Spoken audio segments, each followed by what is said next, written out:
अब जैसे ही दो भारतीय जहाज जिनमें से एक शिवालिक था जो सुरक्षित रूप से हॉर्मुज को पार कर गया तो टीवी चैनल पर दिखाया गया ब्रेकिंग न्यूज। तेज म्यूजिक, मोदी मैजिक फिर से काम कर गया। प्रधानमंत्री मोदी ने ईरान को मना लिया।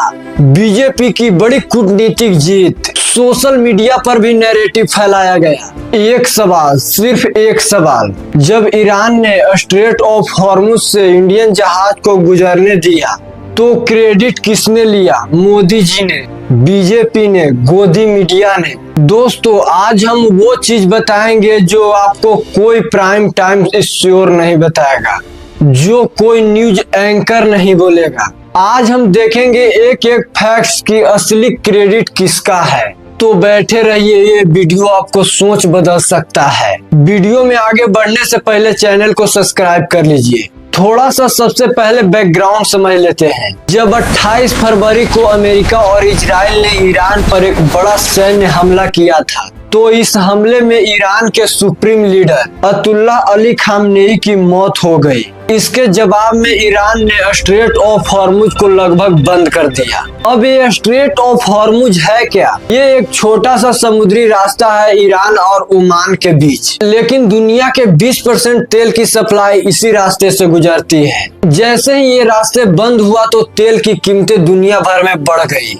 क्रूड ऑयल $65 से बढ़कर $100 पहुंच गया और एक समय $126 तक पहुंच गया। भारत पर इसका असर क्या हुआ? करीब 27 भारतीय जहाज वहां फंस गए। एलपीजी, पेट्रोल, क्रूड ऑयल सब की सप्लाई रुक गई। लेकिन ईरान की तरफ से चेतावनी दी गई कि जो भी इस रास्ते से जहाज को पार करेगा उसे निशाना बनाया जा सकता है। यही था पूरा संकट। अब जैसे ही दो भारतीय जहाज जिनमें से एक शिवालिक था जो सुरक्षित रूप से हॉर्मुज को पार कर गया तो टीवी चैनल पर दिखाया गया ब्रेकिंग न्यूज, तेज म्यूजिक और बड़े बड़े दावे। मोदी मैजिक फिर से काम कर गया। प्रधानमंत्री मोदी ने ईरान को मना लिया। बीजेपी की बड़ी कूटनीतिक जीत। सोशल मीडिया पर भी नैरेटिव फैलाया गया। लेकिन एक मिनट, क्या किसी ने पूछा कि खुद ईरान ने क्या कहा? उन्होंने भारतीय जहाज को क्यों जाने दिया? चलिए अब वही देखते हैं। 14 मार्च 2026 के ईरान के सुप्रीम लीडर अब्दुल मजीद हकीम इलाही ने एक इंटरव्यू दिया। उनसे पूछा गया क्या भारतीय जहाज गुजर सकते हैं? We have seen some vessels are passing by with the Indian flags from there. Yes. Will you make some special concessions for India, and how do you look at Indian position on this? Actually, what I saw here from India, I can say the majority heart of Indians people are with Iran. They condemned the oppression. They follow justice, and they don't want war. Even I can say they are against the war, and they show their loyalty with the oppressed people. उन्होंने कहा हाँ बिल्कुल, लेकिन असली सवाल था क्या? उन्होंने साफ कहा कि भारतीय जहाज को रियायत मिली भारतीय सरकार की वजह से नहीं बल्कि भारत के लोगों की वजह से मिली। उनके शब्द थे कि भारत के ज्यादातर लोग ईरान के साथ हैं। उन्होंने साफ कहा कि भारतीय लोग अन्याय के खिलाफ आवाज उठाए, वे युद्ध नहीं चाहते थे। उन्होंने ये भी कहा कि भारतीय लोगों ने ईरान के बच्चों के प्रति सहानुभूति दिखाई जो हमले में मारे गए थे और यही संदेश भारत में ईरान के दूतावास में तेहरान तक पहुंचाया। और उन्होंने साफ कहा कि अभी भारत के लोग भी गैस और तेल की कमी झेल रहे हैं तो हमें भी मदद करनी चाहिए। ध्यान दीजिए, इस पूरी बयान में न मोदी का नाम आया, न सरकार का और न किसी पार्टी का। अब एक संतुलित बात भी जरूरी है। भारत सरकार ने भी कोशिश की।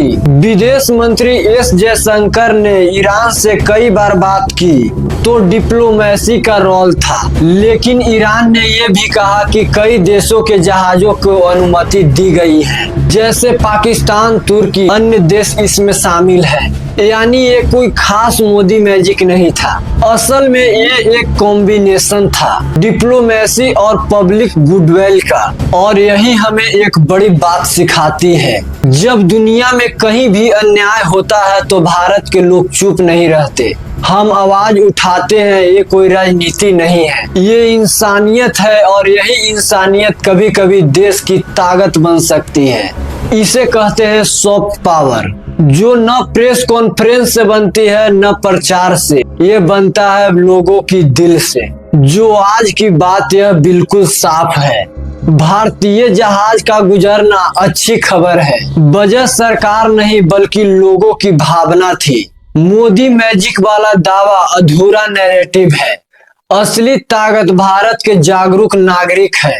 अगली बार से कोई भी सरकार अंतर्राष्ट्रीय घटना पर पूरी क्रेडिट ले तो सवाल पूछिए कि सोर्स दिखाइए, खुद सोचिए, क्योंकि जागरूक नागरिक किसी भी प्रोपोगेंडा से बड़ा होता है। अगर ये वीडियो आपको पसंद आया तो वीडियो को शेयर कीजिए। मिलते हैं अगले वीडियो में नए इंफॉर्मेशन के साथ। बहुत बहुत धन्यवाद।